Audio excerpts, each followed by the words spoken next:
Dan. How are you? I'm doing well. How are you? I'm just fine, thank you. Thank you for asking.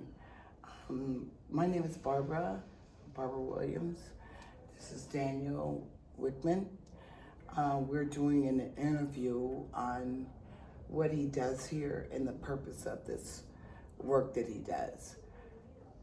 The addiction in our community and all over the world has really gotten out of hand. And I really feel as though we can make a difference with others. We've all been through the struggle. We're still struggling. And I just want to share this with everyone. I'm going to turn it over to Dan. So my name is Daniel Weckman.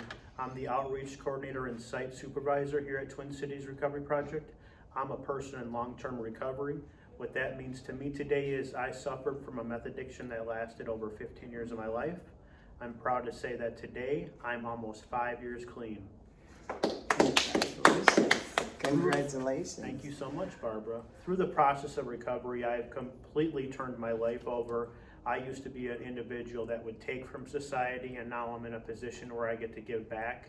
Over the years, I've built up a variety of different goals that I've accomplished over time, and now I'm in a position that I get to help individuals that are in early recovery accomplish their goals. So I'm very proud of the work I do. I'm proud of you as well. Thank you so much. Yes, I had over 40 years. I had a 12-year in between. I relapsed and went back. For a total of 40 years, I was in addiction to heroin. That was the hardest struggle of my life. But with the grace of God and His favor and His mercy, He saved us. And I know that He can do it for others as well, as long as we have a little desire, just a little bit. With that, we have to pass this on to our legacies, have to pass it on to our generations to come. And I understand that it's a struggle. It is. I've been through it. Dad's been through it. We've all been through it. And with myself, I'm working with my negatives, believe it or not. I work with mental health, people with disorders. I didn't understand how I got this job. It was basically just landed in my lap by the grace of God. It puts me in tears a lot of times when I deal with my clients, because I know that it's a struggle, and it reminds me so much of my struggles when I went through it. And Dan, so where do you foresee this situation? Well, it's different for everybody. Like 6 months into my recovery, a wonderful organization called Twin Cities Recovery Project came and did a presentation at the treatment center I was at, Restoration Counseling and Community Services, RCCS in St. Paul. They did a presentation on how we're all experienced. We all have this lived experience to help individuals in their recovery journey. And that really planted the seed in my life for recovery. I didn't know what I was going to do. I didn't have a job lined up or anything, but TCRP came there and they instilled hope in my life. And that's all we're trying to do, is instill hope in people's lives. And people need a community to belong in, whether that's a church, an RCO like Twin Cities Recovery Project. We all need something to belong to.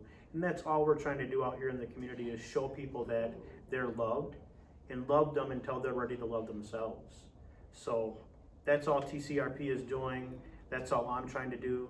It's just trying to carry that torch that Mark Jonigan lit for me, and just carry it and help as many people as we can in the process. It's far and few between, and we just try to do the best we can out here. I remember the legacy of Mark.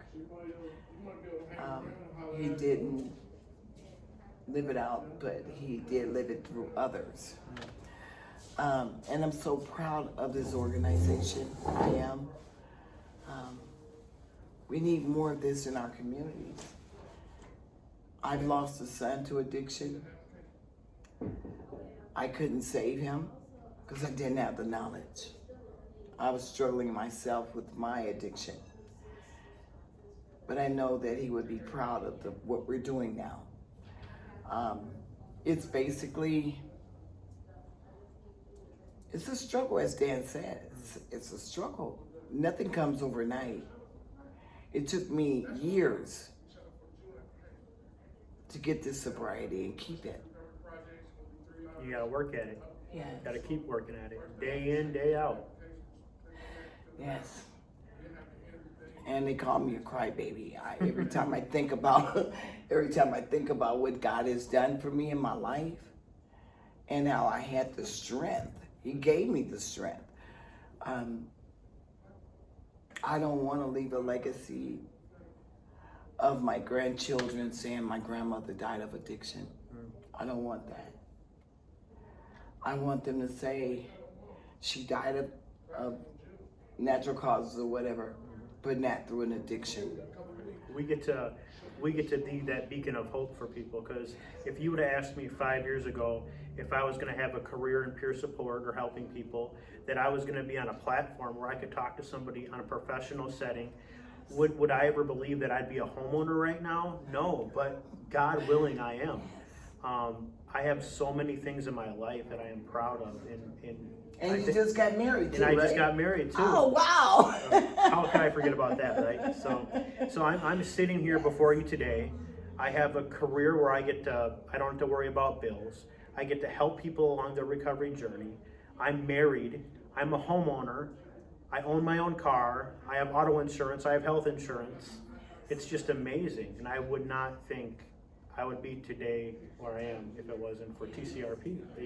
They planted that seed of recovery in my life. I'm just God so had a grateful direction for you. Yes, He did. He had a direction, and He has a purpose. Yes. I had to acknowledge that because, we're in the streets, we do what we want to do, and we think we are queens and kings of the street, and we think we're playing life. Life is playing us. Yes. The streets are playing us. We thought we were really doing something. Yeah. Didn't we, Barbara? Yes. We thought we were doing something. Oh my God. Yes. And you couldn't have told me I wasn't on my game. You couldn't have told me that. But all the time I look back and I say, wow, you were really stupid. You were dumbfounded. But God corrects that. He does. He gives us another chance. We're worth saving. We are. We are.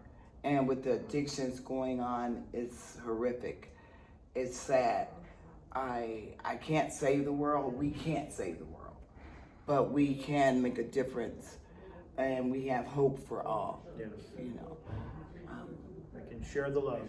Yes. Can leave loving on people, keep instilling hope, be that helping hand. Yes. Yes. Someone was there for me, so I'm going to be there for someone else. Yes. Yes. This is what this podcast is about. It's not about us. It's not about us. It's about the ones that really have a heart to lend that support, to be that assistance in our lives. We need that. We need that. And Dan, I just want to ask you any other statements you'd like to make? Just if you see someone out there that's homeless and without anything, just know that there's somebody's mother, there's somebody's child.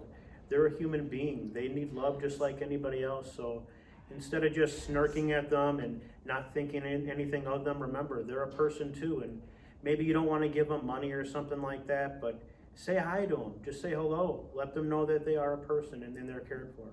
Yes. Pray for them. Yes. Yes. I don't want to keep crying on this podcast, but Dan, I'm really thankful. Yeah. I chose you. I always chose you. Even we did sharing at different treatment centers. I only got a chance to do one, but it's okay. Do you know that young lady called me from Wayside? She's out of treatment now. Awesome. Yeah. Maybe we can do another one. Maybe. We've already had the training. Okay. And thank you, Dan.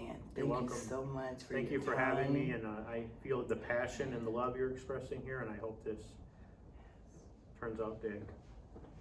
Whether it does or not. Hi, Miss Tate. Hey. Yes, can I ask Miss Tate to come in, please? Come into what? She's doing a podcast. Yes, just show your face. This is the owner of Twin City Recovery, Mrs. Letitia Tate. I'm begging her to come in. She's just gonna show her presence here. Yes. It's not live or anything. She's Oh, edited, yeah, I so. haven't uploaded yet. So, ladies and gentlemen, I would like to introduce you to the CEO of Twin Cities Recovery Project, Latricia Tate. Hello, everybody. Wow, this is my desire. This woman has always been natural.